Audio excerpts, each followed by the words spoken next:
Hello, bienvenue sur HDMH Talk. Nous allons plonger dans un sujet qui touche chacun d'entre nous. Comment trouver son équilibre intérieur? Imaginez-vous au milieu d'un océan agité. Les vagues représentent les défis de la vie, les responsabilités, les incertitudes, les émotions parfois difficiles à gérer. Trouver son équilibre intérieur, c'est apprendre à naviguer sur cet océan avec sérénité, en restant centré malgré les tempêtes. Dans cet épisode, je vais partager avec vous des outils concrets, des exemples, des histoires inspirantes et des réflexions pour vous aider à retrouver cette harmonie essentielle entre le corps, l'esprit et l'âme. Prenez une grande inspiration et plongeons ensemble dans ce voyage intérieur.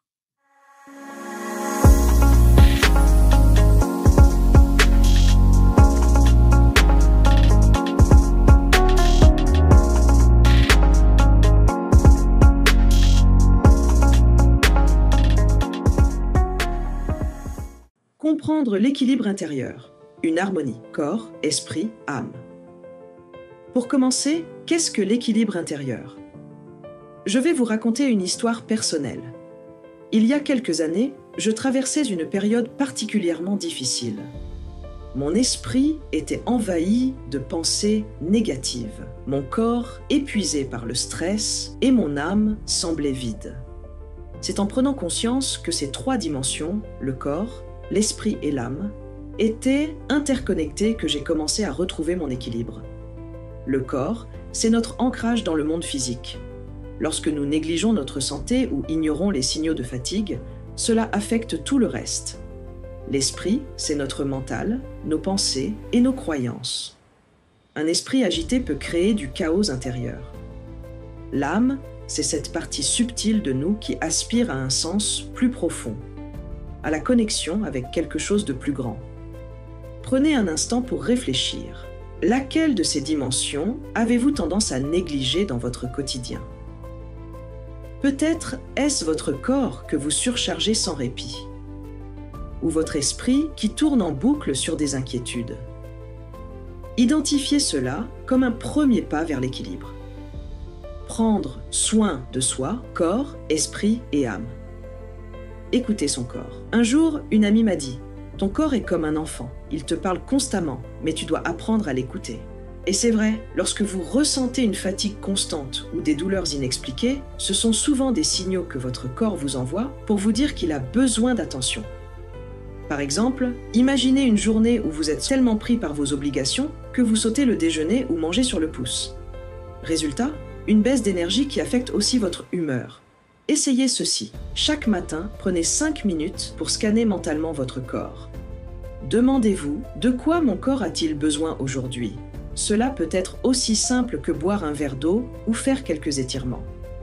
Apaiser son esprit. Je me souviens d'un moment où mon esprit était tellement agité que même dormir devenait difficile. C'est là que j'ai découvert la méditation guidée. Une simple visualisation, comme imaginer un arbre dont les racines plongent profondément dans la terre, m'a aidé à calmer mon mental. Voici une anecdote inspirante. Un moine bouddhiste expliquait que notre esprit est comme un verre d'eau boueuse. Si nous le laissons reposer sans agitation, la boue se dépose au fond et l'eau devient claire. La méditation agit exactement ainsi sur notre mental. Nourrir son âme. L'âme se nourrit de beauté et de sens. Pour moi, cela peut être aussi simple qu'un coucher de soleil ou écouter une chanson qui me touche profondément. Cultiver l'introspection et la pleine conscience. L'introspection est comme une boussole intérieure qui nous guide vers ce dont nous avons réellement besoin. Je me souviens d'une période où je me sentais perdu professionnellement. J'ai pris une journée entière pour m'isoler avec seulement un carnet et un stylo. J'ai écrit sans filtre tout ce qui me venait à l'esprit, mes peurs, mes envies profondes, jusqu'à ce qu'une clarté émerge. Trouver un équilibre entre intuition et raison. Le chemin spirituel implique souvent de concilier les aspects rationnels, terre, et intuitifs, ciel. Cela implique de trouver une synergie entre ces deux modes de fonctionnement, apparemment opposés, mais profondément complémentaires. Il est parfois difficile de faire confiance à son intuition, tout en restant ancré dans la réalité. Voici une histoire qui illustre bien cela. une femme hésitait entre deux offres d'emploi. L'une très bien payée, mais stressante, l'autre moins lucrative, mais alignée avec ses valeurs personnelles. En écoutant son intuition, et après avoir pesé rationnellement les avantages, elle a choisi la deuxième option. Et quelques mois plus tard, cette décision lui a apporté non seulement la paix intérieure, mais aussi des opportunités inattendues. Voici quelques pistes pour parvenir à cet équilibre. Première piste, comprendre les rôles distincts de l'intuition et de la raison. L'intuition est une forme de connaissance immédiate, issue de l'inconscient, qui s'appuie sur les expériences passées et les signaux subtils. Elle est rapide, émotionnelle et souvent difficile à expliquer rationnellement. La raison, en revanche, repose sur des processus analytiques et logiques. Elle permet d'évaluer les faits, de peser les avantages et les inconvénients, et d'organiser des actions concrètes dans le monde matériel. Lorsque vous cherchez un nouvel appartement, vous pourriez être confronté à un choix entre un logement parfait sur le papier, répondant à tous vos critères rationnels, et un autre qui, malgré quelques défauts, vous procure une sensation immédiate de bien-être. L'intuition se manifeste par ce ressenti inexplicable, tandis que la raison analyse les aspects pratiques comme le budget ou la taille. Trouver un équilibre consiste à écouter votre ressenti tout en validant sa faisabilité par des éléments concrets, comme ajuster votre budget ou envisager des compromis pour concilier ces deux approches. Alors, la prochaine fois que vous serez face à une décision importante, demandez-vous « Qu'est-ce que je ressens instinctivement ?» Intuition. Quels sont les faits objectifs ? Raison. Et cherchez un point d'équilibre entre les deux pour avancer avec confiance et alignement intérieur. Deuxième piste, développer une intelligence intuitive équilibrée. Associez intuition et analyse rationnelle. Utilisez votre intuition pour capter des idées ou ressentis initiaux, puis validez-les à l'aide d'une analyse factuelle. Cela permet d'intégrer des perspectives subtiles tout en évitant des décisions impulsives ou erronées. Par exemple, vous avez une idée intuitive pour lancer un projet créatif, comme écrire un livre sur un sujet qui vous passionne. Vous commencez par écouter cette inspiration, intuition, puis vous la validez en effectuant des recherches sur les attentes du public et en planifiant les étapes concrètes pour structurer votre travail, analyse rationnelle. Créez un espace intérieur propice. La méditation, la pleine conscience et le calme intérieur favorisent l'écoute de votre intuition tout en apaisant le mental analytique. Asseyez-vous dans un endroit calme, fermez les yeux et commencez à respirer profondément.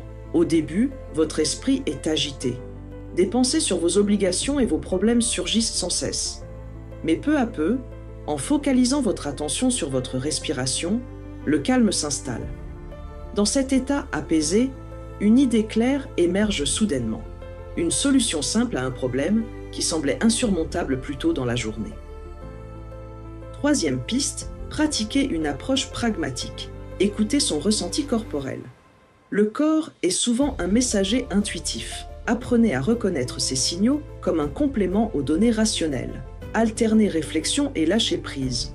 Après avoir analysé une situation, donnez-vous le temps de laisser émerger des réponses intuitives en vous détachant du problème. Imaginez-vous face à une décision importante, comme accepter un nouvel emploi. Après avoir analysé les avantages et les inconvénients, réflexion, vous prenez une journée pour vous détendre et méditer, permettant ainsi à votre intuition de vous guider vers la meilleure décision sans pression mentale. Lâchez prise. Quatrième piste, trouvez un équilibre entre terre et ciel. Dans une quête spirituelle, cet équilibre signifie garder les pieds sur terre, raison, tout en ayant la tête dans le ciel, intuition. Cela implique d'accepter la réalité matérielle et ses contraintes, tout en explorant les dimensions invisibles ou subtiles. De ne pas s'enfermer dans un excès de rationalité, ni se perdre dans des illusions mystiques. Vous êtes passionné par la spiritualité et passez beaucoup de temps à méditer et explorer des dimensions subtiles, mais vous réalisez que vos finances ou vos obligations quotidiennes sont négligées. Trouver un équilibre entre terre et ciel pourrait signifier planifier un budget réaliste, raison, tout en continuant à consacrer des moments à votre pratique spirituelle, intuition, afin de rester ancré dans la réalité tout en nourrissant votre quête intérieure. Cinquième piste, cultiver la confiance en soi, reconnaître ses expériences passées, l'intuition se nourrit des vécus antérieurs. Réfléchissez au moment où vous avez suivi votre intuition ou votre raisonnement et apprenez de ces situations pour renforcer votre confiance dans ces deux outils. Acceptez l'incertitude. Ni l'intuition ni la raison ne garantissent des résultats parfaits. Accepter cette imperfection fait partie du processus d'équilibre. En combinant ces pistes, il devient possible d'utiliser à la fois l'intuition pour accéder à une sagesse intérieure et la raison pour structurer cette guidance dans le monde concret. Vous vous souvenez d'une fois où vous avez suivi votre intuition pour prendre une décision importante, comme accepter une opportunité inattendue, et cela s'est avéré être un succès. En réfléchissant à cette expérience, vous réalisez que même si l'incertitude était présente, avoir confiance en votre ressenti et accepter les imperfections du processus vous a permis de grandir et de mieux équilibrer intuition et raison.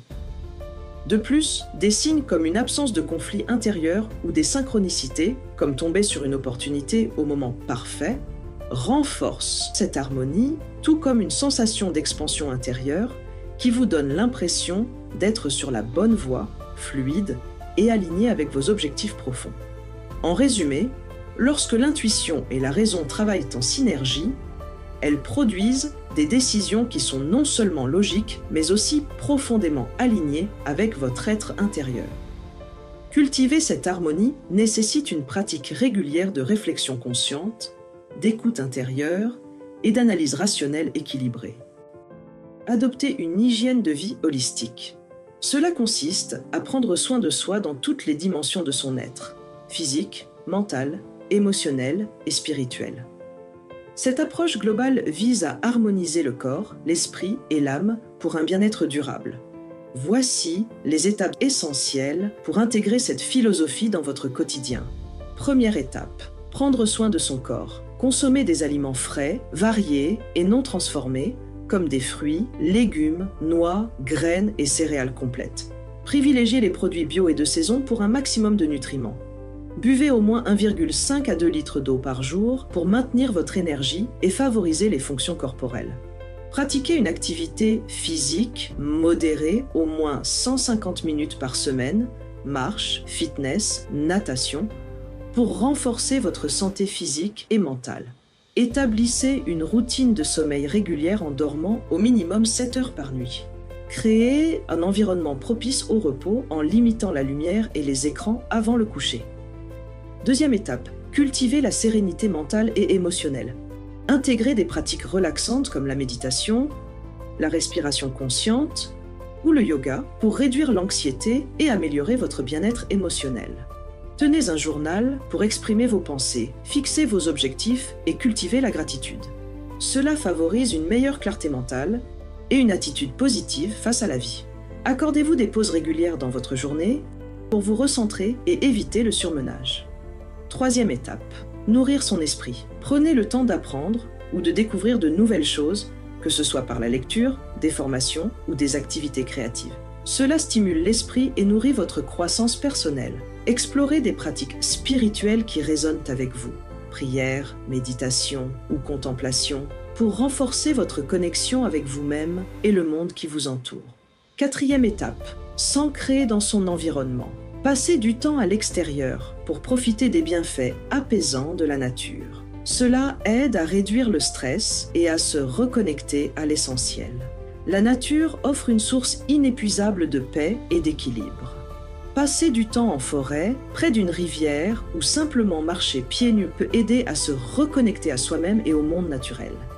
Cinquième étape, approche progressive et personnalisée. Commencez par intégrer petit à petit ces pratiques dans votre routine quotidienne en fonction de vos besoins personnels.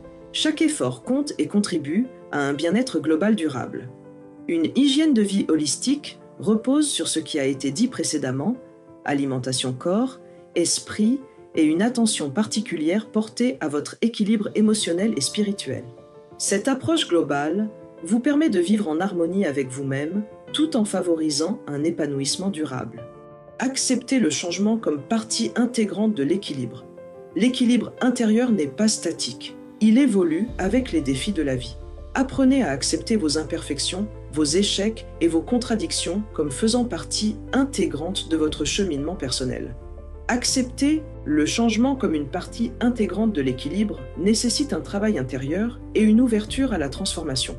Le changement fait peur parce qu'il nous pousse hors de notre zone de confort. Je vais partager une expérience personnelle. Lorsque ma mère est décédée, ma vie a été bouleversée. J'ai dû réapprendre à vivre sans elle tout en trouvant un sens à cette perte immense. Ce processus m'a appris que chaque transition difficile porte en elle une graine de transformation. Posez-vous cette question lorsque vous traversez un changement. Qu'est-ce que cette situation peut m'apprendre sur moi-même? Vous serez surpris des réponses que vous trouverez. Voici quelques stratégies pour intégrer cette acceptation dans votre vie. Reconnaître l'inévitabilité du changement. Comprenez que le changement est une constante de la vie. Comme le soulignait Héraclite, il n'y a rien de permanent sauf le changement.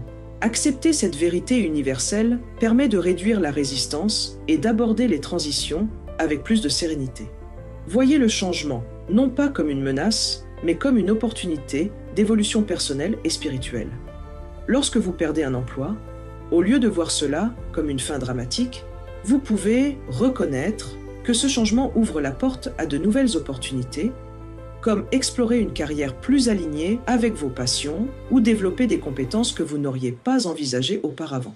Prenez conscience des émotions que le changement suscite en vous, peur, tristesse, colère, sans les juger. Ces émotions sont naturelles et doivent être reconnues pour être transformées. Exprimez vos ressentis par des moyens comme l'écriture, la méditation ou le dialogue avec des proches. Cela aide à libérer les tensions émotionnelles et à mieux comprendre vos réactions. Lorsque vous traversez une rupture, prenez le temps d'écrire dans un journal pour exprimer votre tristesse ou votre colère, ce qui vous aidera à libérer ces émotions et à mieux comprendre votre réaction face à ce changement. Pratiquez le lâcher-prise. Le lâcher-prise consiste à abandonner l'attachement aux anciennes habitudes ou situations qui ne servent plus votre bien-être. Cela ne signifie pas renoncer, mais libérer l'énergie bloquée par la résistance au changement. Posez-vous des questions comme « Est-ce que cette situation me retient dans le passé ?» ou « Comment puis-je avancer tout en honorant ce que j'ai vécu ?» Lorsque vous quittez une relation ou un emploi qui ne vous épanouit plus, pratiquer le lâcher-prise consiste à reconnaître que s'accrocher à cette situation vous retient dans le passé et à libérer cette énergie pour avancer vers de nouvelles opportunités alignées avec votre bien-être. Cultivez un état d'esprit de croissance. Adoptez une perspective positive en cherchant activement les opportunités qu'apporte le changement, même dans des situations difficiles. Par exemple, dressez une liste des avantages potentiels liés à la nouvelle situation. Visualisez les bénéfices possibles du changement pour renforcer votre motivation et votre résilience. Lorsque vous déménagez dans une nouvelle ville après un événement imprévu, comme une mutation professionnelle, cultiver un état d'esprit de croissance pourrait signifier dresser une liste des opportunités offertes par ce changement, comme découvrir une nouvelle culture ou élargir votre réseau social, et visualiser comment cette transition peut enrichir votre vie à long terme. Acceptez ce qui est hors de votre contrôle. Apprenez à distinguer ce que vous pouvez changer de ce qui est immuable. L'acceptation active consiste à reconnaître la réalité telle qu'elle, tout en restant ouvert aux possibilités d'amélioration. Rappelez-vous que l'acceptation n'est pas une résignation, mais une manière de libérer l'énergie nécessaire pour avancer avec confiance. Lorsque vous êtes confronté à un retard de train imprévu, accepter ce qui est hors de votre contrôle pourrait signifier reconnaître que vous ne pouvez pas changer la situation, mais choisir d'utiliser ce temps pour lire un livre ou méditer, transformant ainsi l'attente en un moment constructif et apaisant. S'engager dans un processus progressif. Le changement peut être intimidant s'il est abordé d'un seul bloc. Avancez par petites étapes en modifiant progressivement vos habitudes ou en adoptant des objectifs réalisables. Accordez-vous du temps pour intégrer ces transformations et soyez patient avec vous-même. Lorsque vous souhaitez adopter une alimentation plus saine, commencez par remplacer progressivement les collations industrielles par des fruits ou des noix et accordez-vous le temps d'intégrer ces petits changements pour qu'ils deviennent naturels et durables. Trouvez un sens dans chaque transition. Considérez chaque changement comme une partie d'un processus plus vaste de croissance spirituelle. Les défis peuvent devenir des opportunités pour approfondir votre compréhension de vous-même et du monde. Intégrez la gratitude dans votre quotidien pour apprécier les aspects positifs du chemin parcouru, même au milieu des transitions difficiles. Après une séparation difficile, vous pourriez trouver un sens dans cette transition en réalisant qu'elle vous offre l'opportunité de mieux vous connaître, de redéfinir vos priorités et de cultiver une gratitude pour les leçons apprises dans cette relation. En résumé, accepter le changement comme une partie intégrante de l'équilibre repose sur une combinaison d'acceptation émotionnelle, de lâcher prise et d'actions concrètes pour s'adapter progressivement. Cette démarche vous permet non seulement de mieux vivre les transitions, mais aussi de grandir intérieurement à chaque étape de votre cheminement spirituel. Conclusion, trouver son équilibre intérieur est un voyage unique pour chacun d'entre nous. Il n'y a pas de recette universelle, mais plutôt des outils que nous pouvons adapter selon nos besoins personnels. Avant de terminer cet épisode, je veux vous laisser avec cette image puissante. Imaginez-vous comme un funambule marchant sur un fil tendu au-dessus du vide. Chaque pas demande une grande concentration, mais avec la pratique et la patience, vous avancez sur ce fil avec grâce et confiance. Merci infiniment d'avoir partagé ce moment avec moi aujourd'hui. Si cet épisode a résonné avec vous ou si vous avez envie de partager vos propres expériences sur l'équilibre intérieur, laissez-moi un commentaire. Et bien sûr, abonnez-vous pour continuer ensemble ce merveilleux cheminement spirituel. À très bientôt. Prenez soin de vous. Pour finir, je sais que je ne sais rien. Parlons-en pour en savoir plus. À la prochaine sur HDMH Talk.